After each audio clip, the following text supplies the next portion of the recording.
Y'all know what's going on. It's time for another episode of Doing Time with Joe. I'm your host, Joe Baker, and welcome to the show, y'all. You know, sometimes, man, you have to lose everything and everybody that you love before you wake up.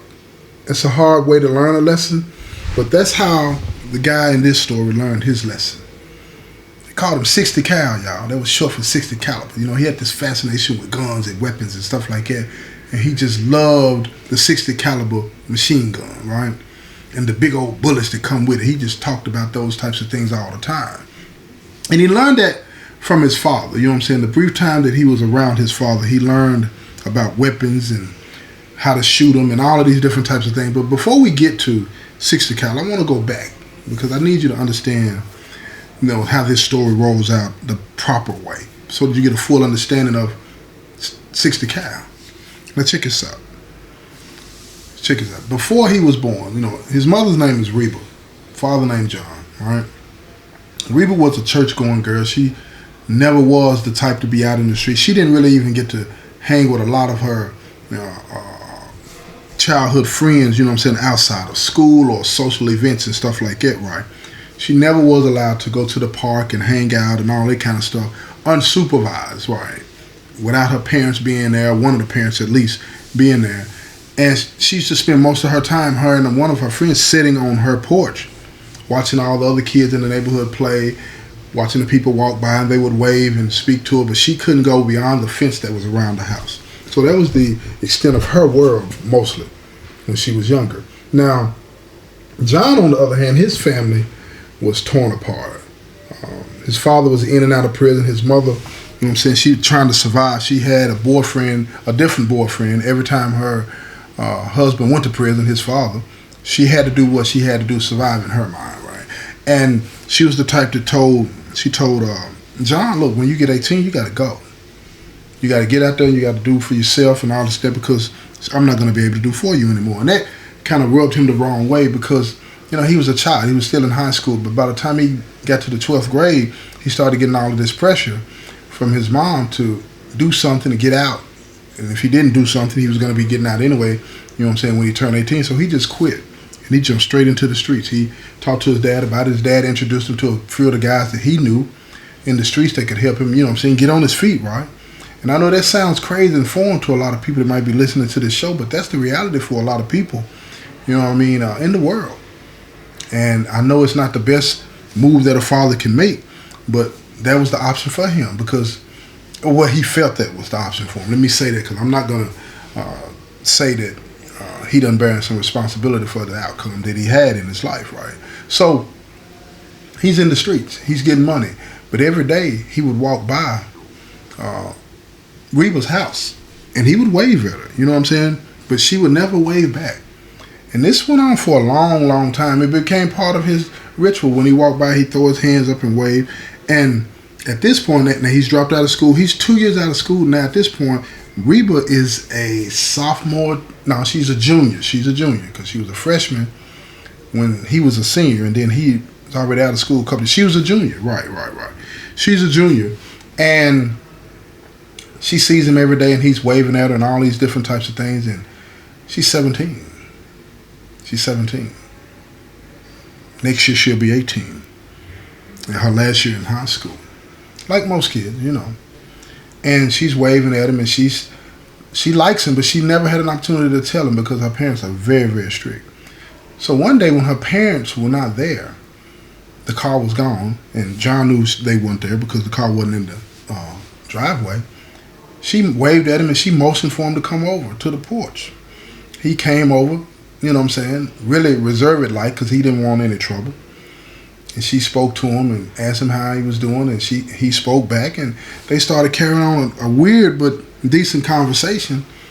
And she knew she didn't have a lot of time, and she told him, she said, I've always liked you. But I've never had the opportunity to tell you. Him being a street dude, he really didn't like her at that point to the point like she liked him. But him being a street dude, he trying to get him where he can get it. So he said, I like you too. And over the next few months, you know, they started to have feelings for each other. Now the summer came, and the next year, you know what I'm saying, was coming up that she was going to be 18. And he was already grown at this point, you know what I'm saying, 21 years old. 20 turning 21 years old. And he didn't want any smoke. He didn't want any smoke whatsoever. So they continued to sneak and talk whenever they could. And before you know it, things escalated to the point that they were involved. Now, she was still in school. She's a senior now. She's got like 2 or 3 months to graduate being a senior. Man, look, she gets pregnant. If she gets pregnant, she panics. She wants to tell her mother. She's always been close to her mother. She wants to tell her mother, but she's afraid. Her mother knows that she has a boyfriend, but she never told her mother who it was. And, her mother was excited for her, but she felt as though it was safe because the only time she would even be able to entertain a situation like it would be at school or at a social event, and people were always around. So she wasn't afraid that she would come up pregnant or anything like that, right? The opportunity just didn't allow itself for that to take place, according to the mother. But when they were not there, she didn't know that John was stopping by the house. She had no clue. So she had to end up telling her mother. She told her mother, and her mother freaked out because now she has to tell her husband what's really been going on. And she does. She doesn't hold anything from him. So they catch John. They tell him to come to the house. They want to talk. And this is the first time he actually sits down and he talks to Reba's parents. And they tell him that he's going to have to do the right thing. And they want him to get married. It was a different time, y'all. They want him to get married to her. And at this point, John, he loved her. He really, really cared about Reba, and Reba cared about him. And so he said, yes, he would marry her. He would marry her. And they got married secretly in another county with the permission of her parents, right? Right before she turned 18. And by the time she had Stanley, she graduated. She's 2 or 3 months out of high school, and she's got a baby. And now they have their own little place. It's not a nice place like, in a nice neighborhood, but they do have a little modest house, getting money. You know what I'm saying? She's taking care of Stanley at the house. And things are moving really, really fast. Really fast. Years go by. John is in and out of jail. In and out of jail, right? She's having to work and try to take care of Stanley at the same time. And whenever John is out of jail, he's spending time with Stanley, but not the type of quality time that a father would. He's teaching him the wrong things really fast. And when you're young and impressionable, you swallow all of that up. You drink it like Kool-Aid. And Reba's parents just don't like it. They don't like the situation. They don't like how he's put her in this situation where her life, she never had an opportunity to really live her life. And they warned her about people like him. So time is moving fast. She still loves him. And I'm moving fast in this story. I could tell you a lot of the ups and downs, but basically it's a situation where John is in and out of jail. He's not doing what he's supposed to do. And here we are with Stanley, 17, about to turn 18 years old. And his father's out of jail, at prison. He's out of prison. And Stanley wants to be just like his father. He doesn't really understand. And his mother's telling him, you got to be better than him. She don't want to down him. She don't want to down John. But she's telling Stanley, you got to be better than him. And she's trying to get John to be a partner in that, trying to get Stanley away from that. But he doesn't quite know how to do that. He doesn't quite know how to do that without feeling bad about his life and the situation that he's in. Remember, he was pushed out of the house by his mother. You know what I'm saying? Because she wanted him out of there because she didn't have the money to take care of him, and she was angry at the situation that she found herself in because of his father. You know what I'm saying? This thing is a generational thing, y'all. So he didn't know how to be that encouraging, supportive father that says, don't be like me and all this and that. He took that personally, he took that to heart, and it hurt him. So Stanley never heard those lessons. So he loved to play and spend time with him and take him out shooting and showing him these guns. And Stanley's fascination with guns was immediate. And the nickname 60 Cal, when he started hanging out with his father in the street, it stuck. The guys in the streets gave him that name, and it stuck. Short for 60 caliber bullet, right? Saying he was dangerous. So he was lethal. Now, he hadn't done anything to live up to that name, anything that would warrant him being called that, but the streets, you know what I'm saying, they have a way of predicting or prophesying your future when they lay these names on you. You understand what I'm saying? Remember that, y'all. You know? So now, here we go.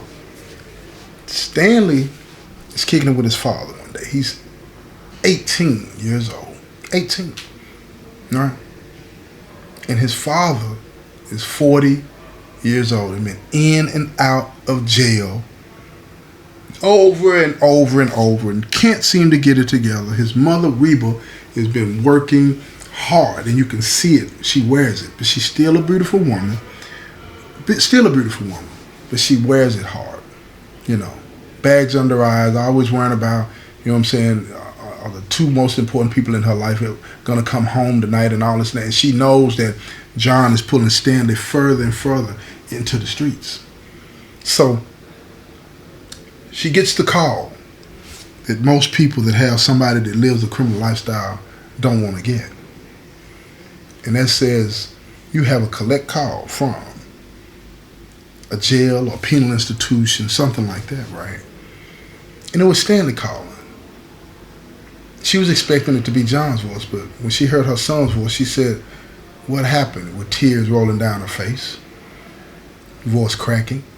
And Stanley, he's crying on the other end, but she could hear background noise, so she's familiar with that. She said, "Where are you at?" He said, "I'm at the police station, in Booking."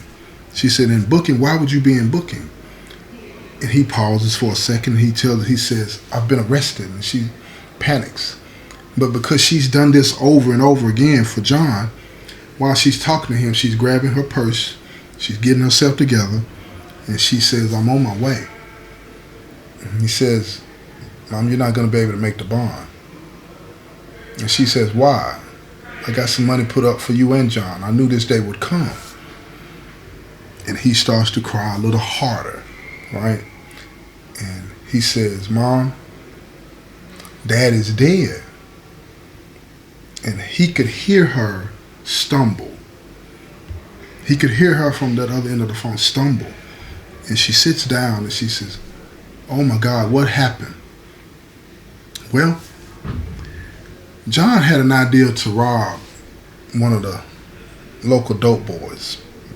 And he took his son with him, Stanley. At this point, he's known as 60 Cal by the streets. Hadn't done anything to earn it, but that's his nickname. But when they went up in there, they get away. And on their way out, the dope boy gets loose. And he comes out shooting, firing that thing. Pow, pow, pow. Hits John and flipped him. I'm talking about flipped him. Now Stanley, 60 Cal, he could have got away. But he don't run. And when the dope boy run up on him, he started to shoot him, but he doesn't. He just stands there and he laughs. He said, "Well, you know not to do this again. You'll know not to do this again." And he walks off. Police are on the way. Dope boy goes back inside, cleans up, makes sure everything is straight. Ain't no trace of no drugs and anything like that. But the police know who he is. You feel me? But he needs to make sure he's straight. Think about that. He's not concerned about this man that he just shot. Right? Not concerned about that. He wants to make a point. But he also wants to make sure he doesn't get arrested that night. So when the police get there, they see John laying in Stanley's arm, and he's gasping for breath, and blood is coming out of his mouth and his nose, and their nose is bad. And they call for the ambulance, and they're on the way, and you can hear the sirens in the distance, and they go to the house, and they're talking to the guy that owns the house, the dope boy, and he said they tried to rob him. So they asked him, could they come in, and he invites them in to their surprise, and they come in, and they're looking, because they're looking for anything that could be in plain sight so they can search the whole house. But they don't see anything. Everything is cleaned up. So he tells them what happened and all this and that. And this guy, this particular individual, he happens to have a weapon legally. He's never been arrested on a felony, but they know, you know what I'm saying, he's on their radar as selling drugs. So they can't arrest him for that. Can't arrest him. But he swears out the warrant. And when the police get back to the scene, there's other police all around, you know. John, they're working on him, but it doesn't look good. They get him in the ambulance and they arrest Stanley. They take him down. And while he's at the jail, they let him know that his father didn't make it. When his mother gets down to the jail, they tell her, what happens? She just panics. She has a fit. She don't know which way to go. Does she try to attend to her son, or does she go to the hospital? Because they want her to go to the hospital to view the body and all this and that. She don't know what to do. So Stanley tells her to go to the hospital. I'll be okay. And she says, as soon as I get that taken care of, I'll be back. And he looks at his mother, but he knows that his life is going to change in ways that he never even imagined. Because think about it. He's in jail. His dad just died. And his mother's being pulled in both directions. She don't know what to do. So when she goes to the hospital, she IDs the body and verifies that it's her husband. And they do what they have to do. And on the way from the hospital to the jail, she just breaks down. She has to pull over to the side of the road, and she gets it out. She cries and she beats the steering wheel like, why? Why? She's talking to John, you know what I'm saying? And why did you have to do this? Why did you have to take him with you? Why did you do this to our son? She doesn't get an answer from him. She doesn't get an answer. But she has to get this out. And she's angry. And after a few minutes, she gets herself together. And that's the reality of a woman's life that deals with somebody that's in the streets like that. It's always turmoil. And it's one of those situations where she becomes hardened to the realities of life so that she can just cope and keep moving on and putting one foot in front of the other. And she finally gets herself together. She rides down to the jail and they tell her how much Stanley's bond is, and she doesn't have it. She doesn't have it because, see, in a situation like that, what happens is when a robbery takes place and somebody dies, guess what? You not only get charged with the robbery, but you get charged with the death of the individual, whether it's somebody you were with or not. So he had no bond for the murder. They had to sort it all out. Now, I'm not going to get into all the details about, they charged him with this. He went to this court appearance or that court appearance and all this and that. When it was all said and done, they sentenced Stanley to 19 years in prison. 19 years.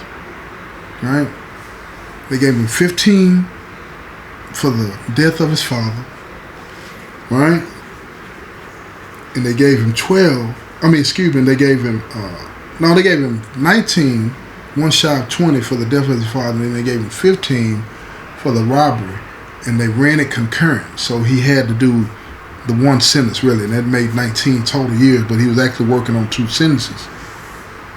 And he's in jail, on his way to prison. And now on his way to prison, he learns very fast that he has to live up to this name, 60 Cal. So every time somebody tries to refer to him as Stanley, he tell them, call me 60 Cal, man.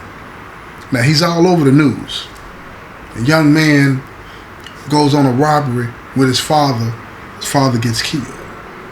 Now when they flash him on TV, they showing this hard look, as the news is describing, saying he shows no remorse. He looks like he doesn't care and all of these different types of things, but that wasn't it. He's lost and confused. His mind is spinning at 1,000 miles a minute. He doesn't really understand what's going on. He's never been in a situation like this. What he does know is what he's learning from the people at the jail, the people that know his father, the people that work at the jail, the people that knew his father. They're trying to tell him, you cannot go in that place and play around. Now you're going to have to live up to that name that you have, 60 Cal. You're going to have to be this dangerous menace that you want everybody to believe that you are, or your life is going to be harder than it has to be in there. You're going to be around some real killers now. So he prepares himself mentally. And if you want to know how he makes it through this, you're going to have to tune in to the next episode. This has been another episode of Doing Time with Joe. I'm your host, Joe Baker, and I say peace, y'all.